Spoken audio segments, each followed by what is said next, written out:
Good morning and welcome everyone. And a big shout out to everyone who's watching online. Together we are the church, creating a congregation under changing circumstances, a multi-platform community.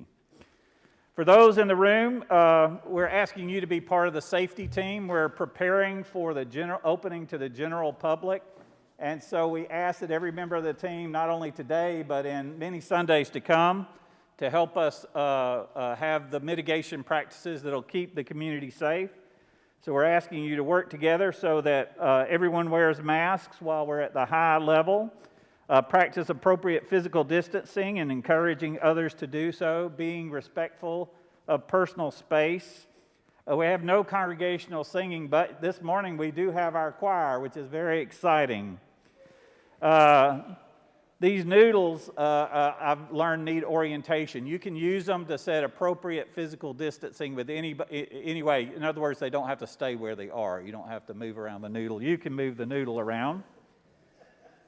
After the service, we'll have a chance for people to sign cards for people that will go to folks in the fellowship hall, but encourage most socializing outside.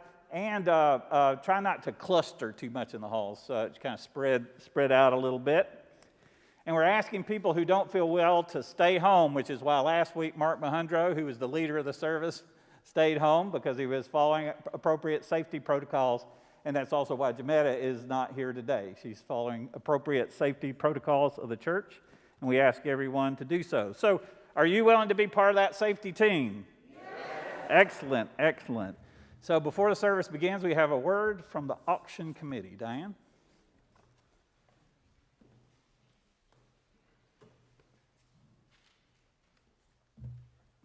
So thank you, everybody. We are really on a great path. We made $17,771 last night. Yeah. Which is actually significantly more than we made last year. So, so thank you very much. We have the auction. The auction will reopen for unsold items at 3 o'clock today. Anybody who has, that will be open for a week. It will close on Saturday the 7th. Thank you. No, it's Saturday. Okay, well, it's going to close on the weekend. How about that? No. I thought I looked at it, it was Saturday. But Wendy's part of my team, a great part of my team. So those things are open for bidding, and they are a fixed price. That means when you buy it, you can buy it for you get it. When you buy it, you get it. Beauvais and I still have 2 spouts at our auction dinner that you could get. Thanksgiving in spring. I mean, who doesn't like Thanksgiving? Okay, so also, people are going to get today your receipts. So you'll know what you have won and what you have sold. So please look at both those things.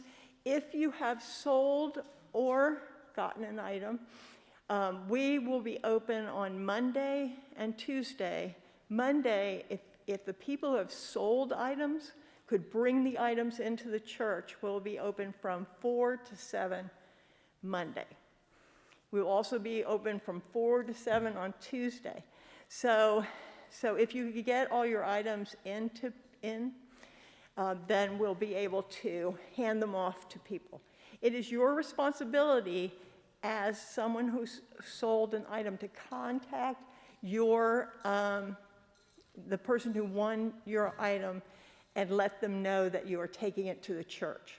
Otherwise, you need to arrange for a time to deliver it to them. Okay? Anyway, after the auction this week, we will have 2 more days like that. So next Monday and next Tuesday. I mean, the next Monday and Tuesday. for pickoff and drop-off for the items that were sold this week. Okay. When you get your instructions today, it's going to come along with instructions of anything you need to do after the auction. Please read those if you have any questions. Anyway, thank you again.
Good morning. I'm Rich Davis.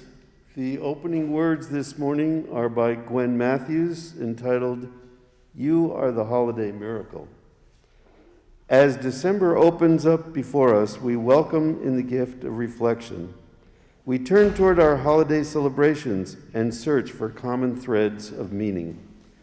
We begin with Yule, the winter solstice, and we are invited to explore duality, cycles, and seasons, and to witness the Holly King being overcome by the Oak King. Yule reminds us that we all partake in the miracle of renewal. Hanukkah, the festival of lights, commemorates a time of miracles when the faith of the Jewish people sustained them to reclaim their holy temple and keep the light of the menorah burning for 8 days. Christmas, the celebration of Jesus' humble birth in a manger, offers us to revisit the miracle of birth and the desire to find saviors to heal the scars of humanity. Here in our church, you are just as much a holiday miracle as the turning of the earth, as persistence and dedication to a faith, as the creation of each new life. We see the love you give to others, the space you create to hold one another's joys and sorrows, and the generosity and spirits you entrust to this community. You are the holiday miracle. This community is one of miracle makers.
seek the truth in love, and to help one another. This is our great goal.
Good morning.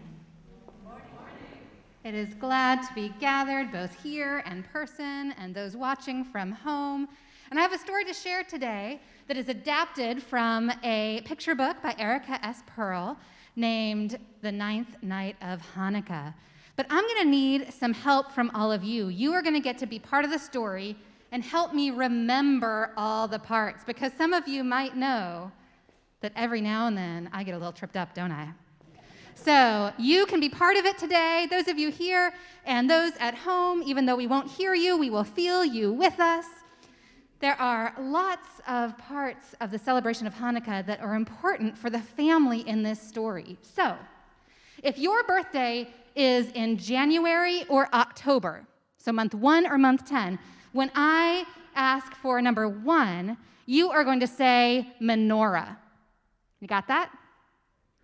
If your birthday is in February or November, months 2 or 11, when I say number 2 and I ask for your help, you are going to say candles. Yes? All right. If your birthday, I bet you can guess what comes next. If your birthday is in March or December, so month 3 or 12, when I say number 3, you are going to say latkes. Latkes, the important celebration of frying things in oil, the potato pancakes, the latkes. Okay.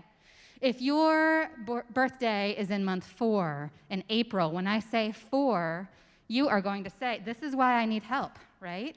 because I can say it in my sleep when I'm not standing in front of you. But here we go. Number 4, you are going to say dreidel. If your birthday is in May, when I ask for number 5, you are going to say gelt. And that is the gold coins, often gold-covered chocolate coins that are used in playing the dreidel game. If your birthday is in June, when I say number 6, you are going to tell me songs. All right? If your birthday next is in July, when I say 7, you're going to say gifts. Number 8, if your birthday is in August, see if I can remember the numbers that correspond with the months, right? 8, August, you are going to say jelly donuts.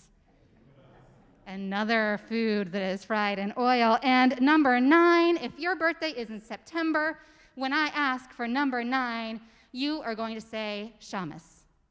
That is the helper candle that is used to light the other candles in the menorah.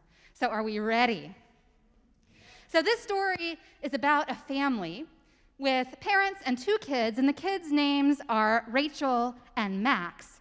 And it is just about the start of Hanukkah. In fact, it is the day before the first evening, the first night of Hanukkah, and something unusual has happened for them. I wonder if any of us have ever had to celebrate our holiday traditions a little differently than we used to.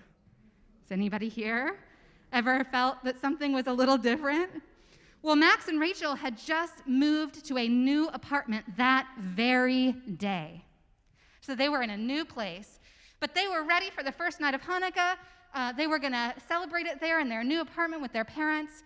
But then, their mom couldn't find the box with the menorah in it. I wonder if any of us have ever moved to a new home. Have we had some trouble sometimes finding things at first? And she said, I'm so sorry. I've looked all over, I can't find it. We will do our celebration with the menorah tomorrow. I'm sure we'll find it by tomorrow.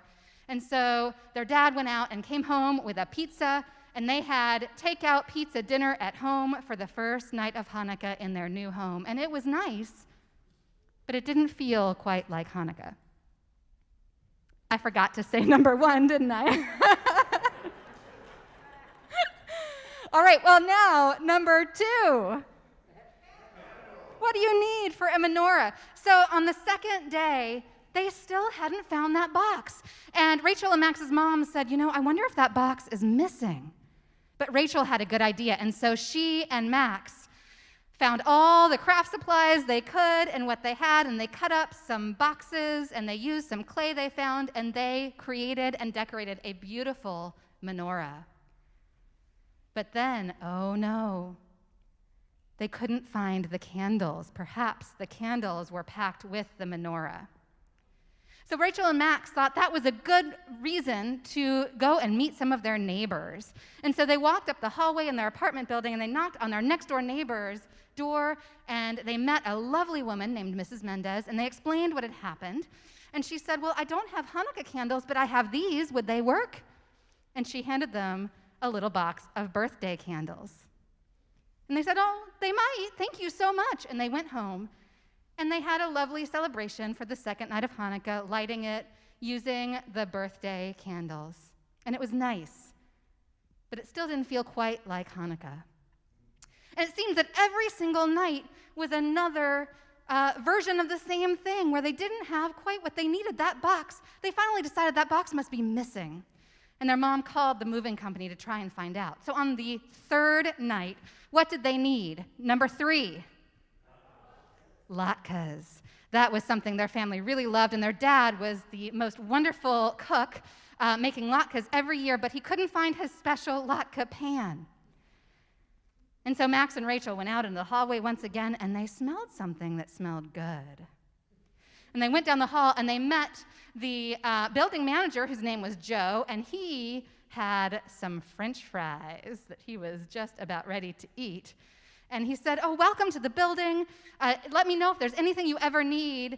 And Max said, I wonder if you would share some of those French fries.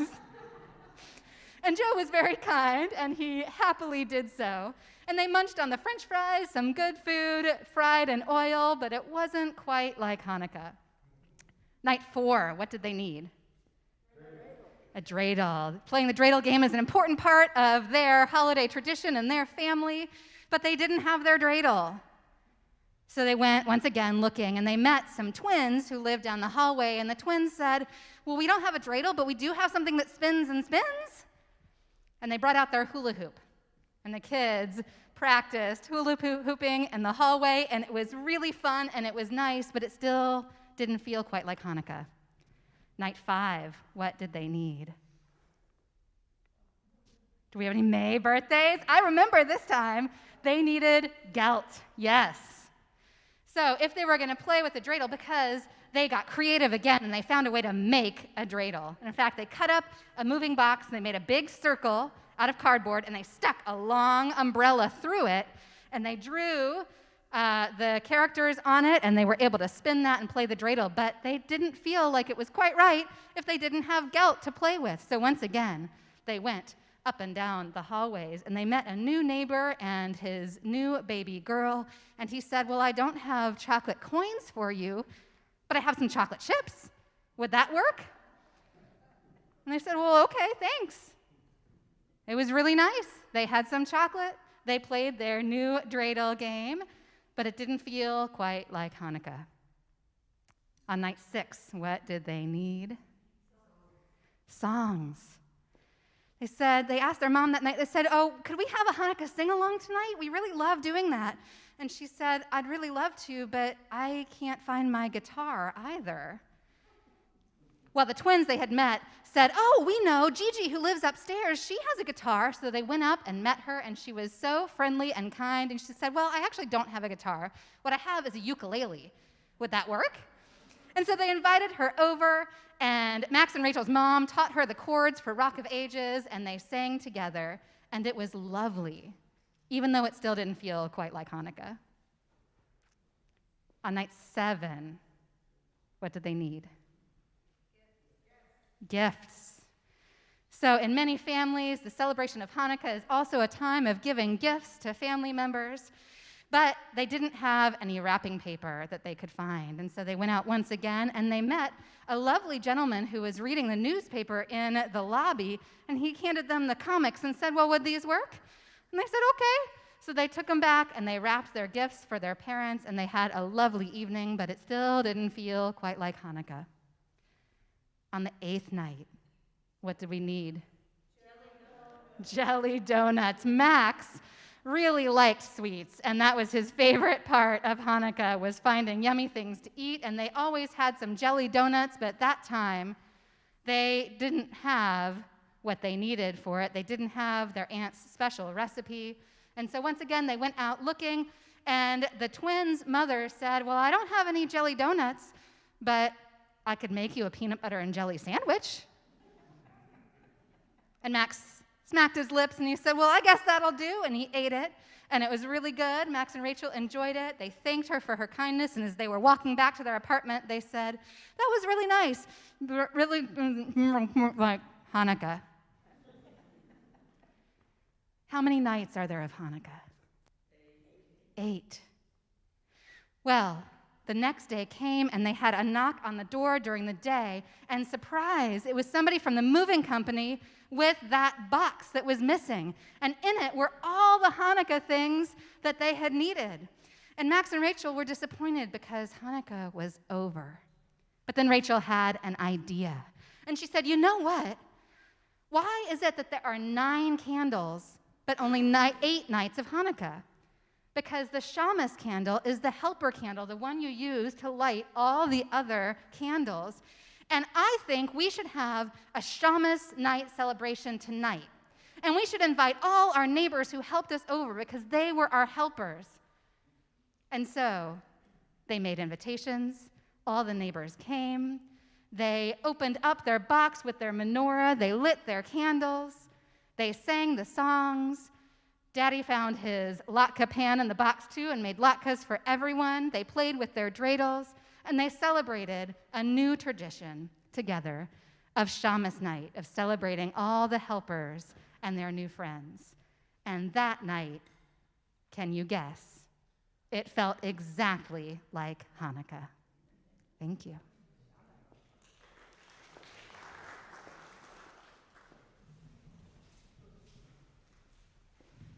Good morning. I'm Miriam Davis. I have been celebrating Hanukkah at home with my family. We had all the stuff this year. We didn't have to have peanut butter and jelly. And tonight is the last night. Tonight is the 8th night. And I wanted to share with you this reading that shares some of what the meaning is behind the holiday.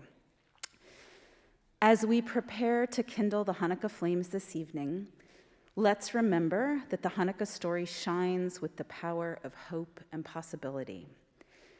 As the story relates, amid the rubble of the desecrated temple, a tiny drop of oil was found. The drop of oil was lit, not knowing what would be, and it burned brighter and longer than anyone thought possible.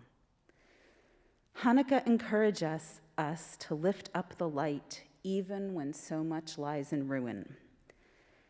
Hanukkah urges us to call on the power of the Spirit and keep rising even when so much feels lost. Do not get stuck in despair. A small act brings great goodness. Our words and deeds shine beyond what we are able to see. Hanukkah urges us to have faith in times of great turmoil and be nourished by each other's goodness, love, and light.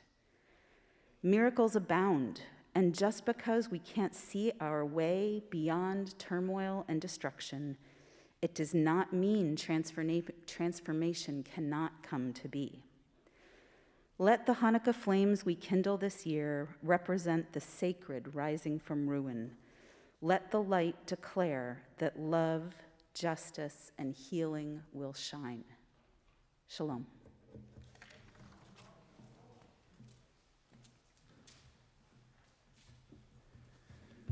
So on behalf of the Reverend Jametta Alston, I say joy. Today it's a joy to have our choir together again, singing for the first time in over a year.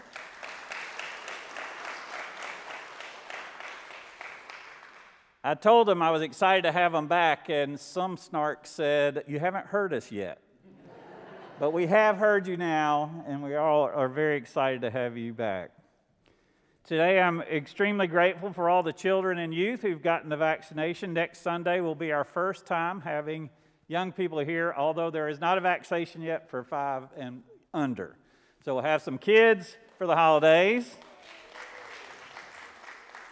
Today I am really grateful for the staff and volunteer team that rallies in a pinch. We had our service leader become sick the night before the service, and people rallied to make that service happen. And today, once again, people are rallying so that the worship can go on, regardless of our challenges and our willingness to work together to keep this place safe. Today, I am grateful for Peggy Rainey. Every minister and every congregation needs someone like Peggy Rainey with her positive energy and her wicked sense of humor. She was laid to rest in the Memorial Garden in a private ceremony among friends. A charter member, albeit with the charter being Oak Ridge and Knoxville founded at the same time. Peggy and Bob were members of Oak Ridge at the time. Something she said over and over again. I'm just repeating for her. I'm grateful that she lies resting with Bob in the communion of saints whose names are inscribed on the wall of our Memorial Garden. Today, I am mindful of those families that have been spending time in hospitals, near and far, grappling with difficult diagnosis, undergoing unpleasant treatments, feeling isolated and alone. And to everyone who's just overburdened by how much stress there is, not only with COVID, but with the holiday season. Let us hold these and many others in our hearts as we say a prayer for peace on earth among all people. Holy One, hear our prayer. for peace for all people. Although we worship in different places, churches, synagogues, mosques, and temples, help us to remember our shared values: love, compassion, kindness, forgiveness, justice, peace. Help us to find common ground and work together for the common good.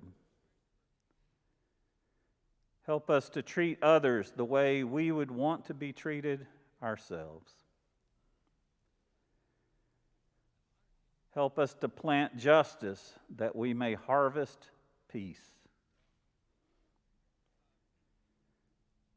Help us to see the divine light shining in all people that illuminates the nights like the candles of a menorah. May our world be illuminated by your light, your love, and your peace. Let's take a moment of silent worship together.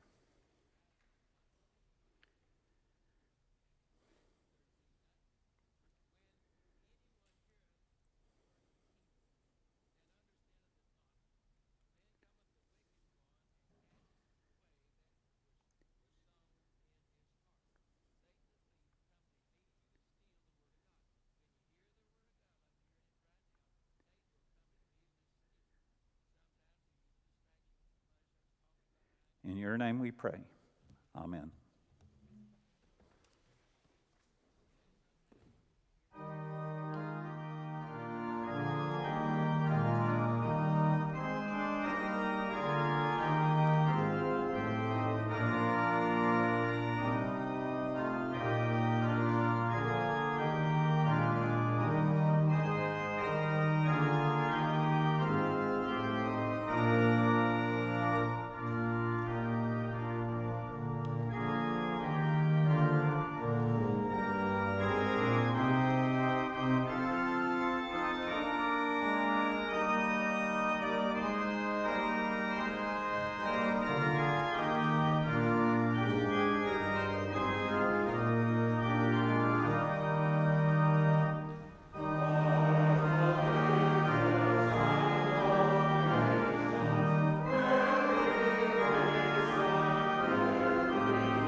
Good morning. My name is Claudia Presley, and I'm the Director of Finance and Operations here at Tennessee Valley Unitarian Universalist Church. Thank you all for being here today. We are especially glad to have the choir over there. When we were looking at how to put together services, at one point it was like, well, if we can't have singing, can we have humming? And we decided that we might sound like a bunch of bees in the sanctuary, and that was not really what we wanted. So I am so glad that we actually have songs and words and music from our piano and our organ. So thank you all for being here today. Today is a Share the Plate Sunday. What that means is that any contribution that comes in today that is not marked as a pledge will be split between today's organization and the general operating fund of TVUUC. Today's organization is the Knoxville Immigrant Transportation Assistance Program. They go by the initials of KITA, K-I-T-A. So Polly Murphy is going to be speaking about them in just a few minutes, but let me give you the practical ways of how you're going to give. Today we have offering baskets that are at the end of each of our, what was our choir. So the front of our sanctuary now. So as you leave, you are more than welcome to place your checks or your cash in there. You can also give at the giving kiosk out in the lobby, or if you've been watching online and you're very good at giving with all those online things, you are more than welcome to sit here in the sanctuary, or if you're still watching online, to give through our online platforms.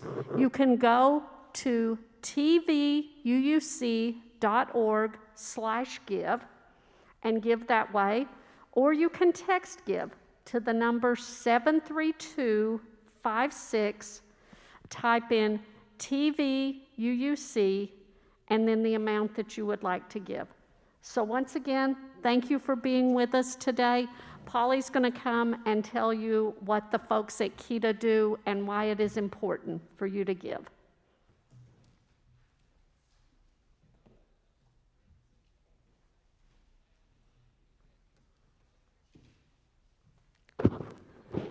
Hi, I'm Polly Murphy. I'm a member of TVUUC, and I've been an active member of KITA for a number of years. KITA, which was said is the Knoxville Immigrant Transport Assistance, is a collective of volunteers that came about a number of years ago when ICE, which is U.S. Immigration and Customs Enforcement, began moving asylum seekers out of the family detention centers facilities in Texas and Arizona.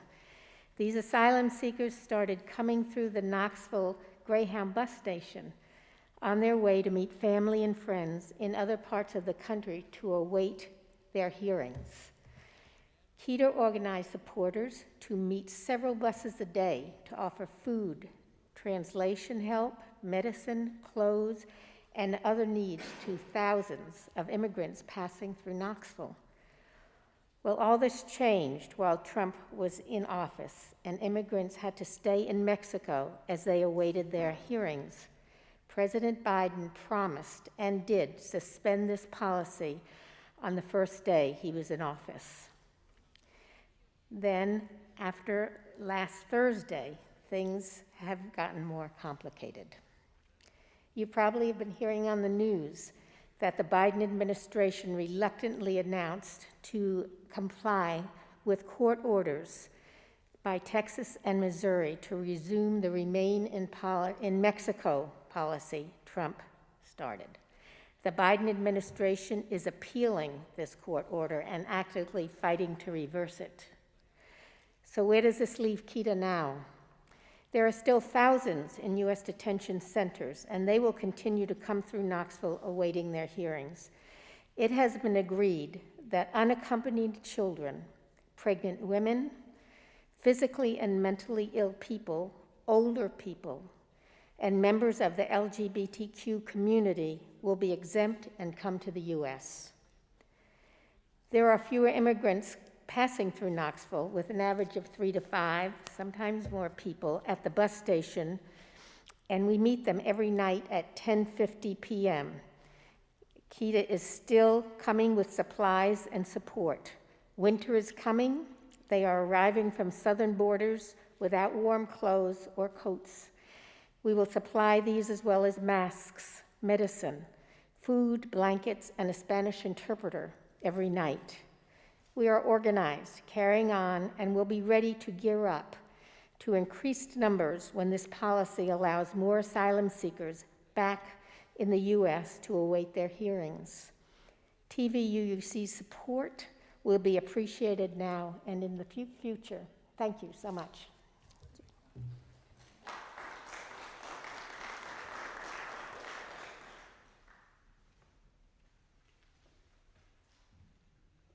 The text of our offertory song is from Psalm 137, in which the Israelites have been exiled from Jerusalem and are being mocked by the Babylonians, who are holding them captive and demanding they sing songs of joy.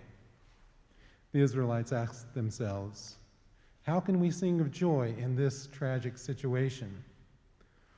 Although the psalmist rages at the injustices they have suffered, they also commit to never forget the skill required to play the harp and sing the joyful songs of their lost Jerusalem. As we resume our group singing in the face of uncertainty and restrictions that can make it feel like a foreign land, may we follow this example and never forget to play and sing songs of joy.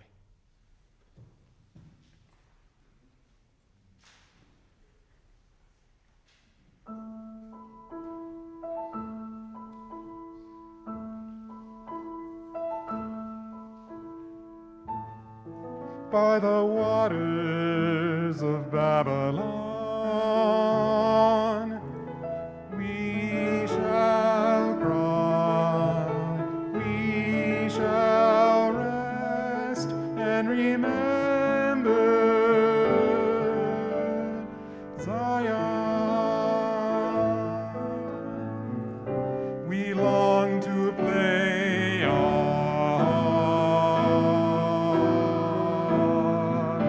and raise a song to you.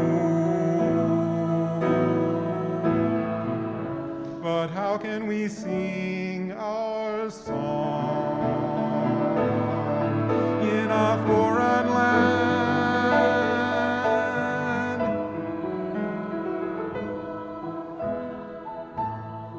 By the waters of Babylon, we shall cry, we shall rest and remember Zion.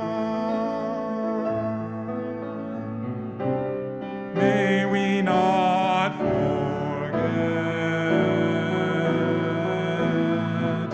beloved Jerusalem.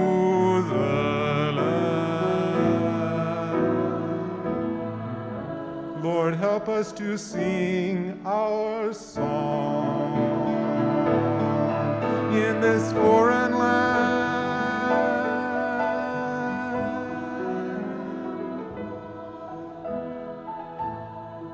By the waters of Babylon,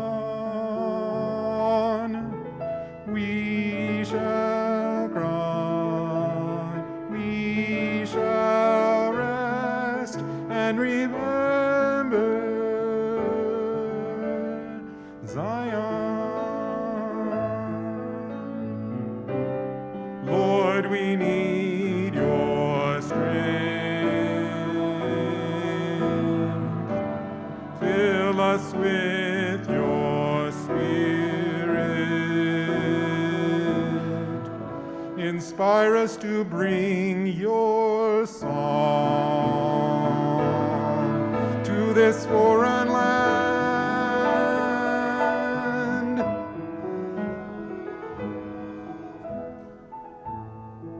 By the waters of Babylon, we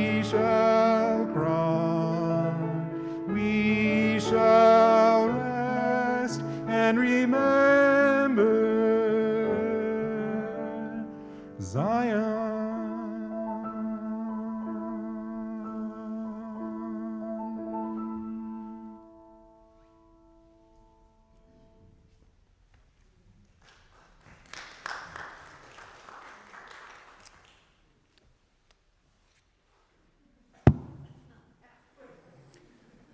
Ho, ho, ho! Happy Hanukkah!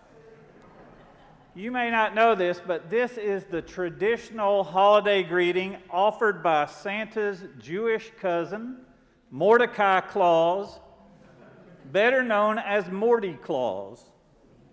Now, wait, I know what you may be thinking.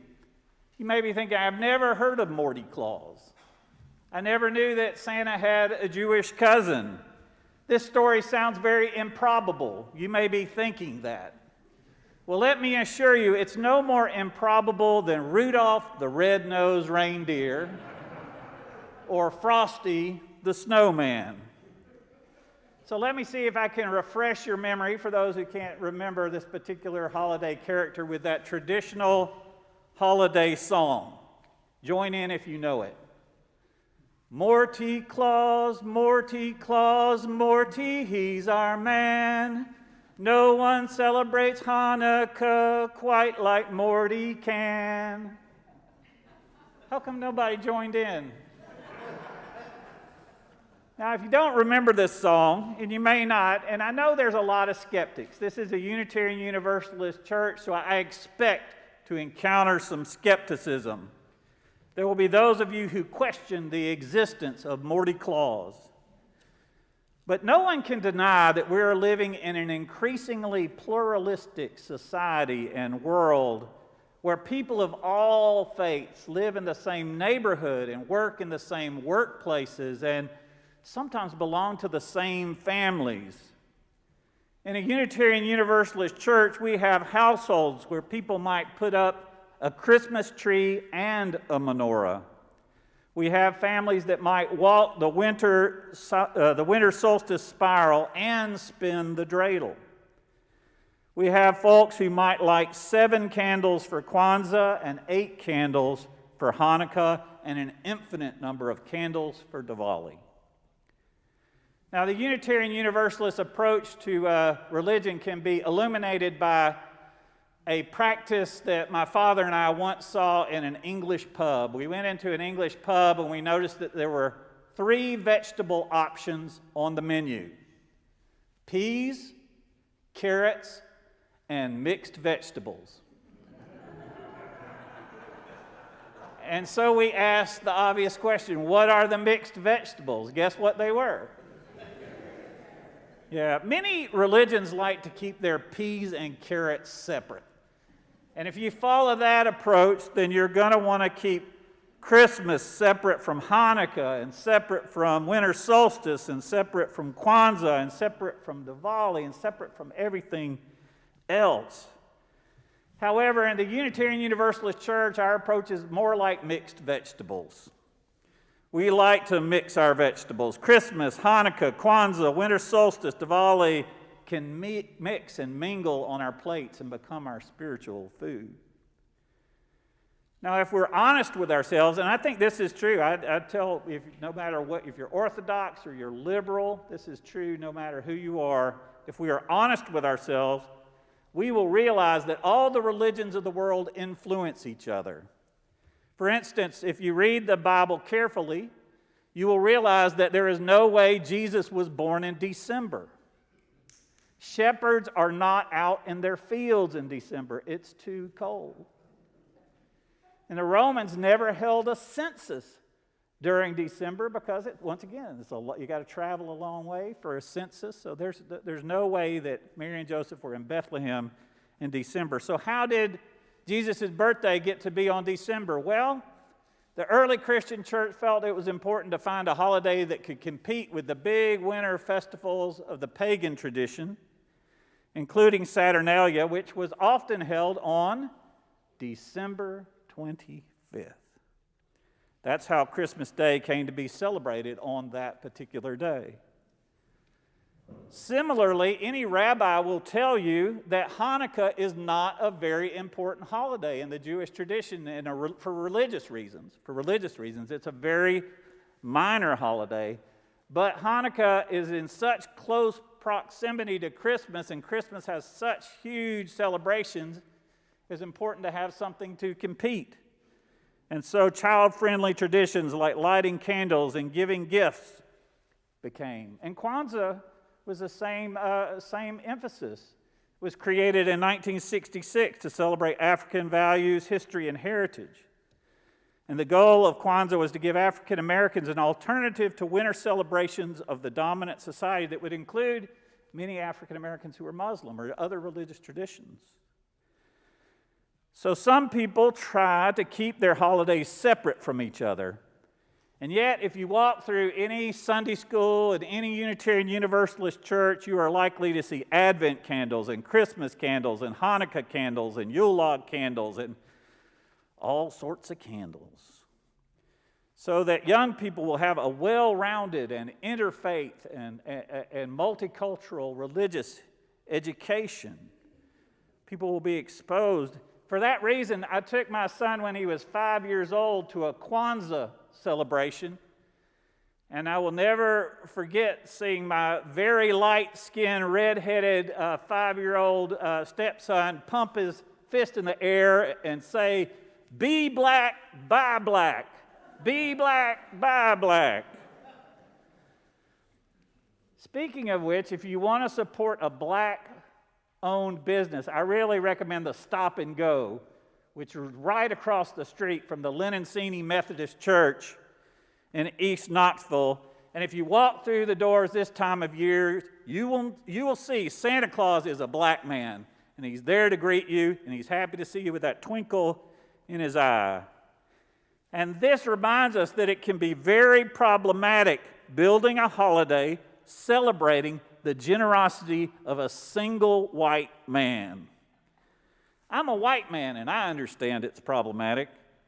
And a careful reading of world history does not support the idea that white men are predictably or consistently or unambiguously paragons of virtue and generosity to every race. For this reason, it can be good to walk into a business where Santa is a black man. If you go there, I highly recommend the lunch specials at the lunch counter there. Even if you aren't black, you can buy black. Unitarians have a long history of being curious about other religious traditions, so much that there's a question and answer joke. Question: what is the difference between Unitarian Universalists and Jehovah's Witnesses? Answer: Unitarian Universalists knock on your door to ask you about your religion. We're very curious in that way. This curiosity goes back a long time. In 1844, the Unitarian Elizabeth Palmer Peabody wrote the first American translation of a Buddhist text. And she put it in she was an editor at the time of the Dial magazine, Transcendentalist magazine, and there was a section called Ethical Scriptures, and she would publish scriptures from different world religions there. In 1855, the Unitarian abolitionist Lydia Marie Child wrote one of the first books of comparative religion called The Progress of Religious Ideas in Successive Ages. And the Unitarian minister James Freeman Clark followed up in 1871 with his 2-volume work called 10 Great Religions.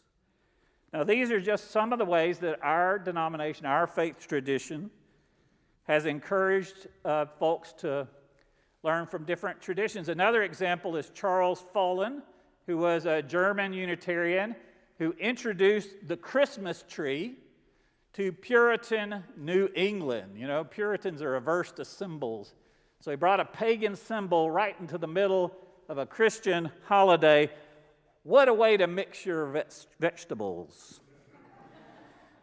So we are known for our willingness to learn from other traditions and mix them together. If you come this afternoon at 3 o'clock for the reading in the Children's Diversity and Justice Library, we'll be having this book. Miriam will be sharing this book, Daddy Christmas and Hanukkah Mama. It's about a child. It's written from the perspective of a child who says, I'm a mix of both traditions. And she writes about what it's like to grow up in a family where mom might spread guilt under the Christmas tree and dad might hang candy canes on the menorah. I won't give anything else away. I'll save that for 3 o'clock. But it's a reminder that people of different faiths can celebrate holidays together. This week, one of my colleagues in the ministry, Carol Martinaco, posted the message, why do I wish people happy holidays? That's become controversial. Why do I wish people happy holidays? Because between November 1st and January 15th, there are approximately 29 holidays observed by 7 of the world's major religions. And I don't think mine are the only ones who count. In the Unitarian Universalist Church, we're aware that when we greet somebody this time of year, we may or may not share the same holidays. So we're open to that. And we also should be humbled by it, because even in our efforts to be inclusive, I can tell you, we don't celebrate all 29. We are open, and we try to celebrate and honor the traditions that come into our community. But there's so much diversity in the world, so much. So we got to keep open-ended things like Happy Holiday to make room for everybody in this holiday season. I kind of like the idea that we live in a world where if a Jewish family ran out of matches, they might be able to go and borrow some light from the Advent candles of their next-door neighbor.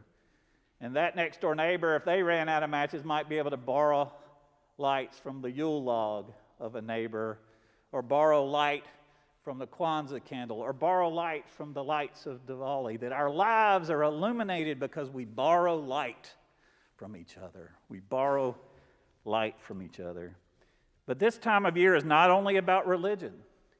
It's not only about culture. If you've ever seen pictures of or been to Stonehenge, or Avesbury, or Karnak, or the Mayan ruins, you know that it took a lot of math and a lot of science to figure out when the winter solstice would be. It took a lot of brain work to create these celebrations, to look at the rotation of the planets and the revolution of the planets around the sun. So today, and this time of year, science and math and religion and culture all converge so that heaven and nature sing. Heaven and nature sing. So believe it or not, that brings me back to Santa's cousin, Morty Claus. That's because during this worship service, you may not have heard it, but my phone buzzed, and I got a text from a young child who's a member of this congregation who wrote me this message. She wrote, Reverend Chris, I am 8 years old. Some of my friends say there is no Morty Claus, that Santa doesn't have a Jewish cousin. Mama says if our minister says it's true, then it must be so. Please tell me the truth. Is there a Morty Claus?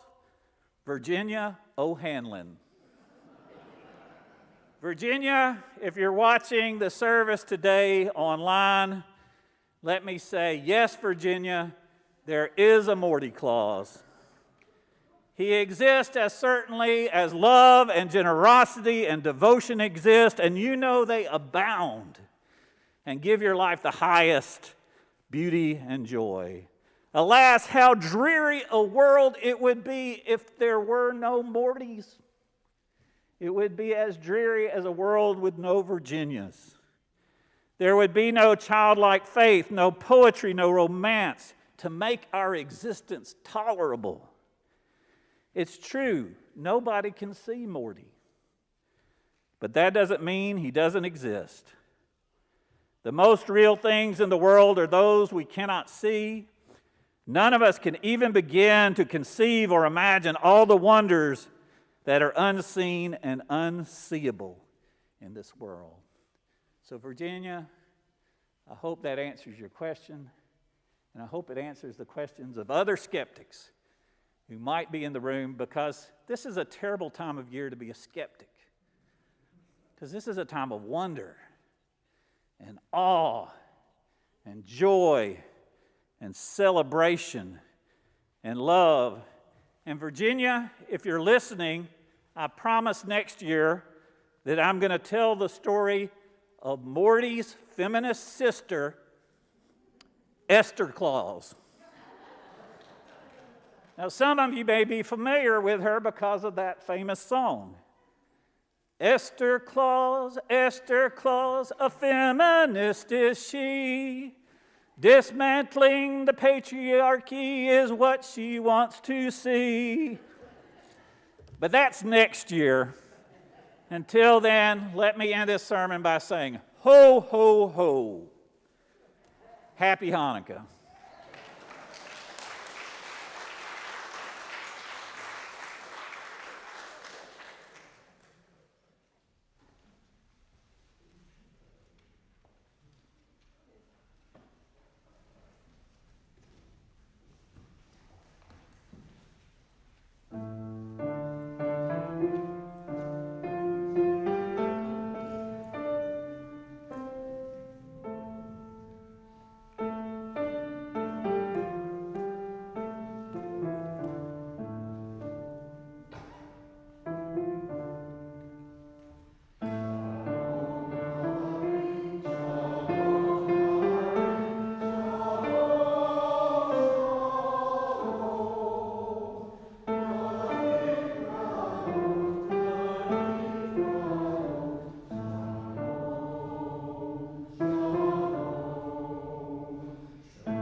Our closing words this morning are by Amanda Eudice Kessler.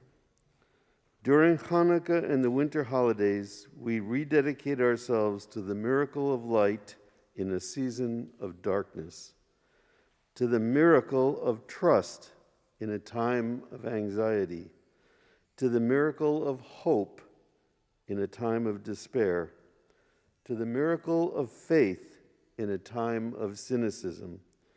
We rededicate ourselves to the miracle of wholeness in a time of fracture, to the miracle of courage in a time of fear, to the miracle of resistance in a time of oppression, to the miracle of peace in a time of violence. And in a time of hatred, we rededicate ourselves to the miracle of love.